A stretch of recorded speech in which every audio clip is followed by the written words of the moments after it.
Hi everybody, Princess Rainy Cloud here. Welcome to my channel. Today is my premiere. I'm so excited. My very first video. I've been working so hard on it, so I hope y'all like it. My channel, just so you know, is dedicated to all the most bizarre experiences and confounding events that have happened in my life that have just left me wondering what the heck was that. And I want to go back in time to when I was in second grade and had the scare of my life. But first I want to ask you a question. Have you ever had that feeling you were being watched? That creepy sensation of having a pair of eyes fixated on you, and then when you turn around and look, you find out that there was someone watching you? It's unnerving even under the best of circumstances. Now think about that feeling coming over you when you're all by yourself, or when you're out somewhere with just one other person and there shouldn't be anyone else around. Oh, it's just downright terrifying. It just made every hair on the back of my neck stand up, especially when I start thinking back to what happened to me. And that's what this very first video is all about. So join me as I take you back through all the experiences in my life that have made me view the world very differently and question my perception of reality.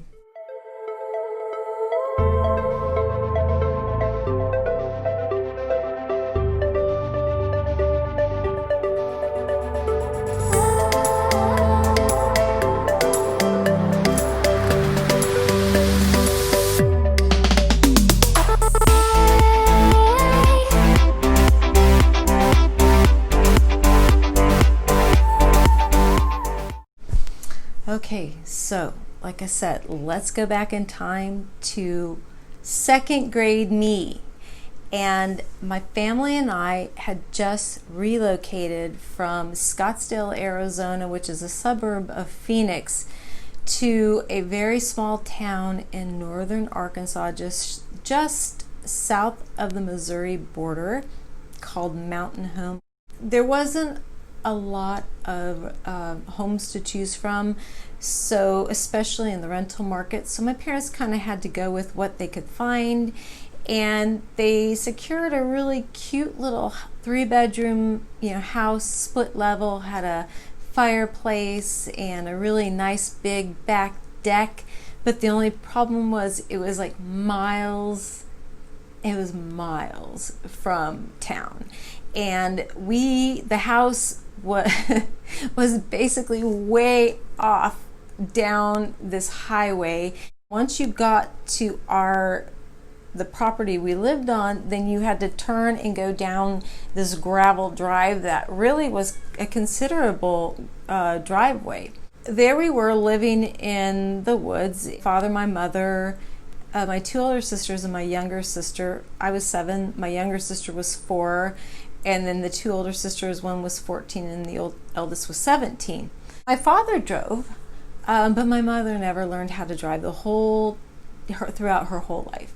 He did not have an active phone on the property. It seems to me like there was a problem with the line that they couldn't rectify. If I remember, that was the reason why we didn't have a phone, because the nearest phone was a quarter of a mile away.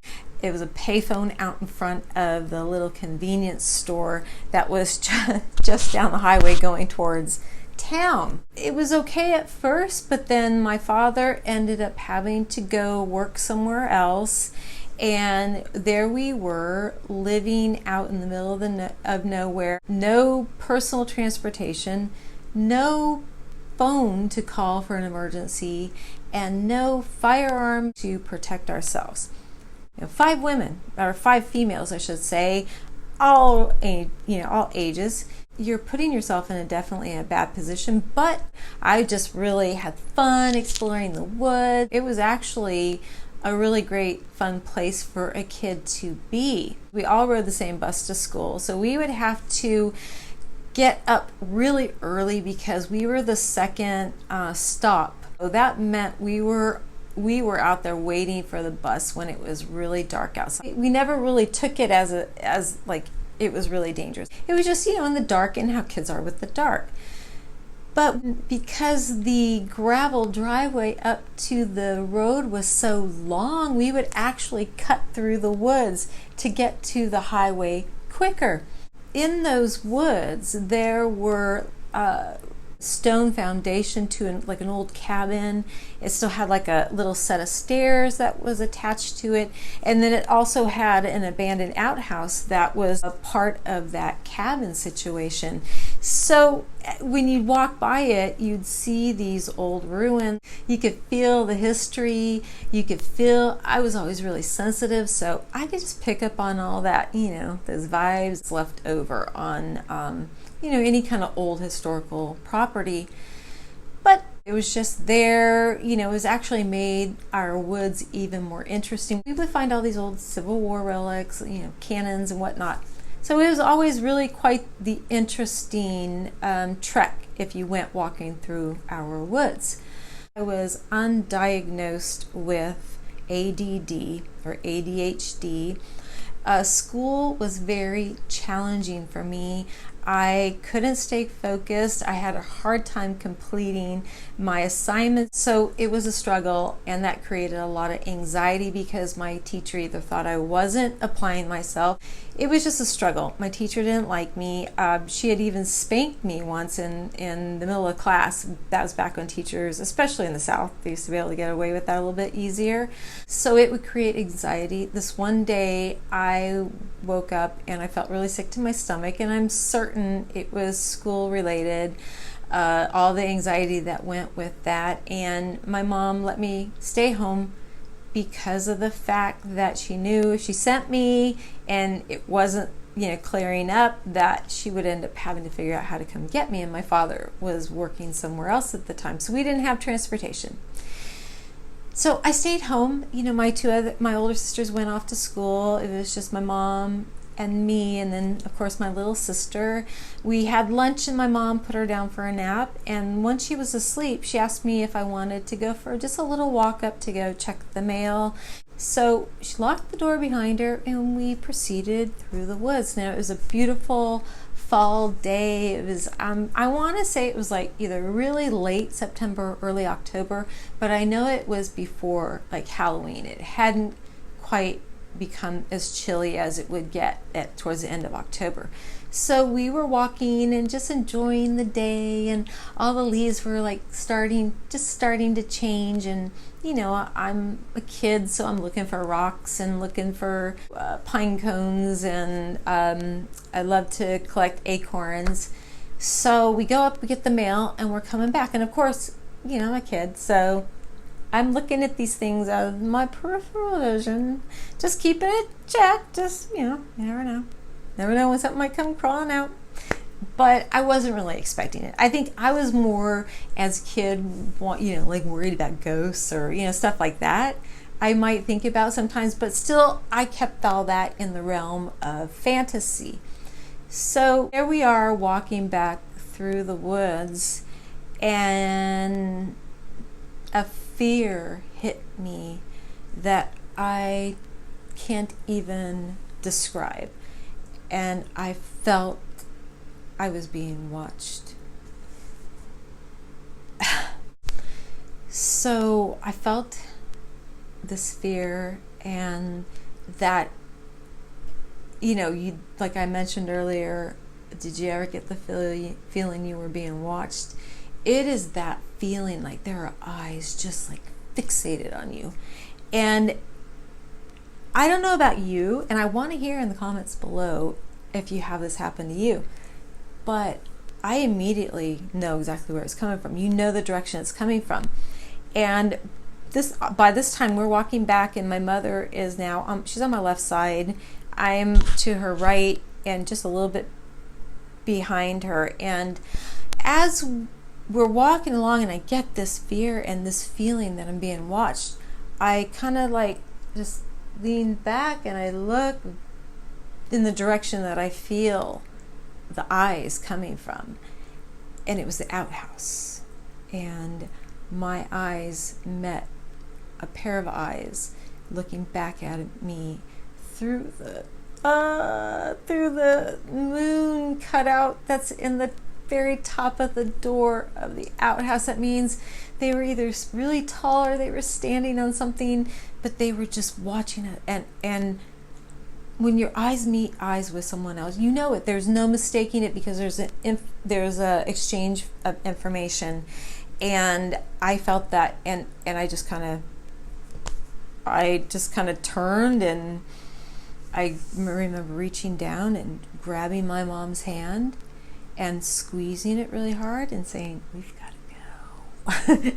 And she's like, "What are you doing? You're hurting my hand." I was like, "We have to go." And I'm like trying to pull her, and she's like fighting me, and drawing attention to the fact that I saw something. Like I could have just played it safe and just pretend like I didn't see anything, but fear gripped me so intensely that, and then at that moment in time, this little 7-year-old brain is thinking, we don't have a car.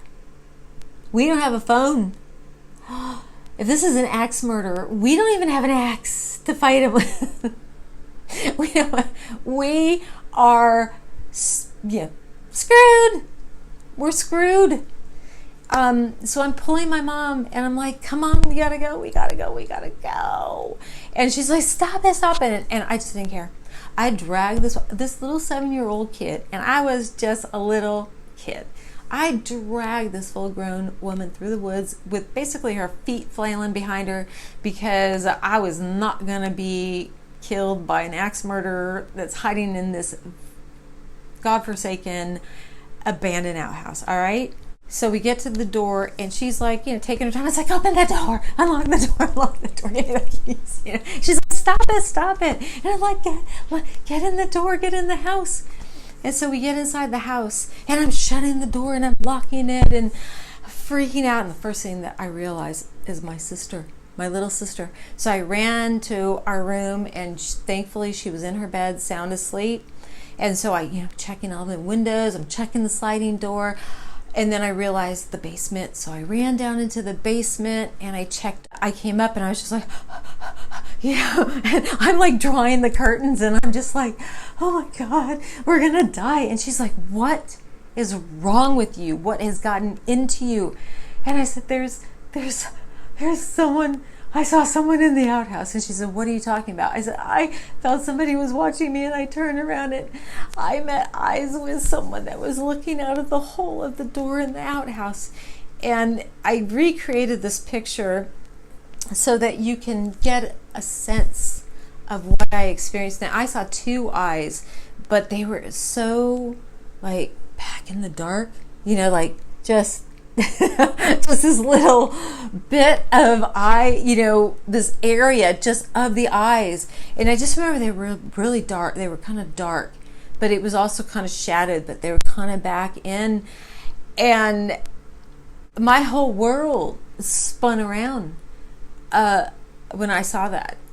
I mean, and just looking at this recreation of this photo, that just to give the vibe, and like I said, it is still different from what I actually saw, but it creates the same creepy, like sinister vibe that was just terrifying. So there we were. My mom told me, "You are imagining things.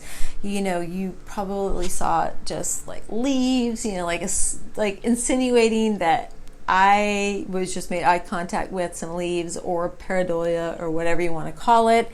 And as a word of caution to you parents out there, you know what? When your children tell you weird, crazy stuff like this, listen to them. Don't just write it off as the ramblings or the musings of a 7-year-old. Well, you know what? I got news for you. 7-year-olds are actually way aware.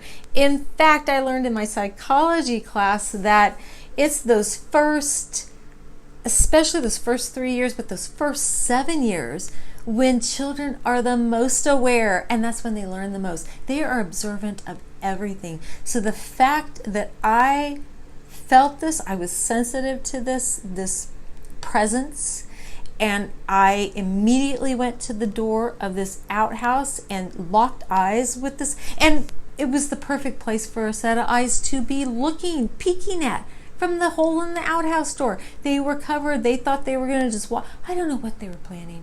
They didn't know the situation that I knew that we were in. And there is a shift that happens in your brain as a kid when you hit this point in time when you realize that your life could be in danger.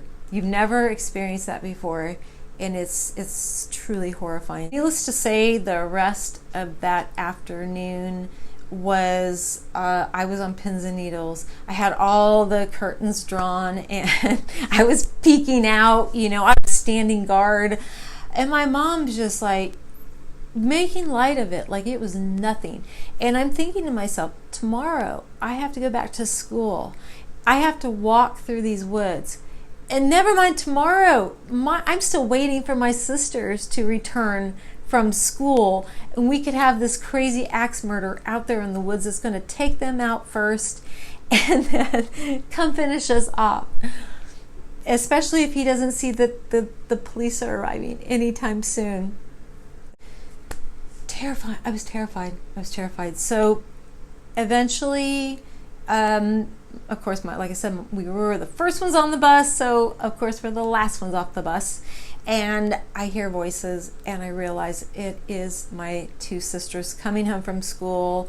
It was around like 4:30 in the afternoon, and I was elated. I was like, okay, we're all together. I have everyone under the same roof, and I can protect them all. So my sister comes in, and I was like, oh my gosh, and I'm like hugging her. My oldest sister, because we were very, very close. We still are, but as children, we were very, very close. And she was the one that would sit with me by the bus, waiting for the bus in the morning. She was the one that walked with me through the woods. My other sister wanted nothing to do with me. She was too cool for us. So thankfully I had my other sister. And when she walked through that door, I grabbed her and I hugged her like, my life depended on it. And she's like, what is wrong with you? What's wrong? And my mom's like, oh, Marcy thought she saw eyes in the outhouse. And my sister listened to me and she said, you saw what? And I explained it to her, and thankfully she believed me, because she was one that I had to do all the traversing to the bus stop with. So it was really great to have her backing, but it was terrifying, and I wasn't the same after that. Of course, I'm here today to tell the story, so I didn't meet up with an axe murderer. But even though, we made it through okay, the next several weeks, especially the next month or two, was absolutely terrifying. I refused to walk through those woods anymore. I had nightmares about those eyes. There was something that, the feeling I had, someone was there that shouldn't be there, that they were in my space, they were encroaching in my world, and it was very uncomfortable and left me feeling incredibly vulnerable.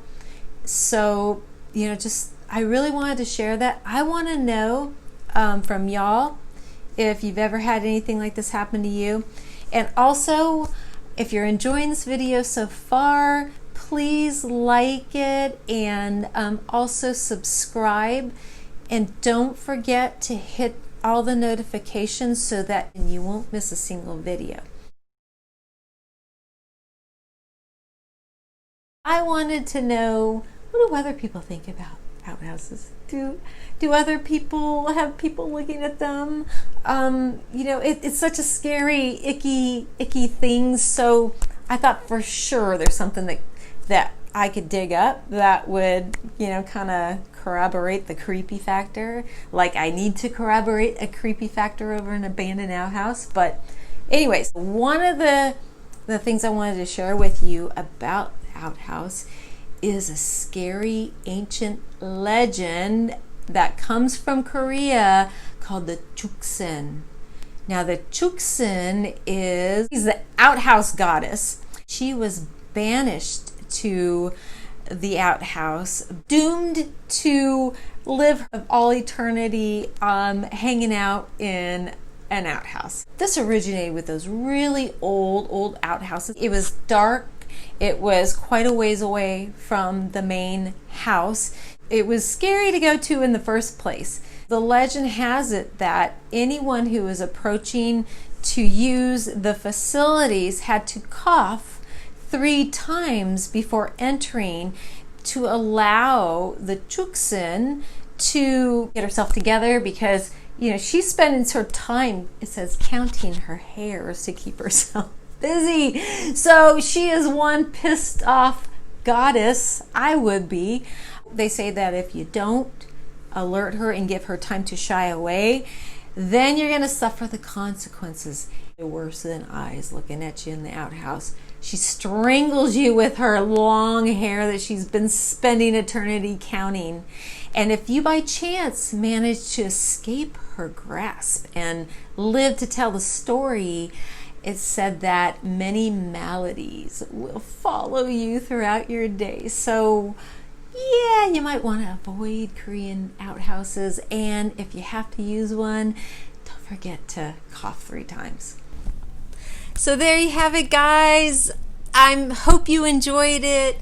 Thank you so much for joining me today on my premiere video. I'm so proud of, and hopefully I'll get better, because that editing is not the easiest thing in the world, but I'm learning. So I am so excited for the next one, and I can't wait to see you then. So until then, love all y'all. Peace out. Mwah. See you later.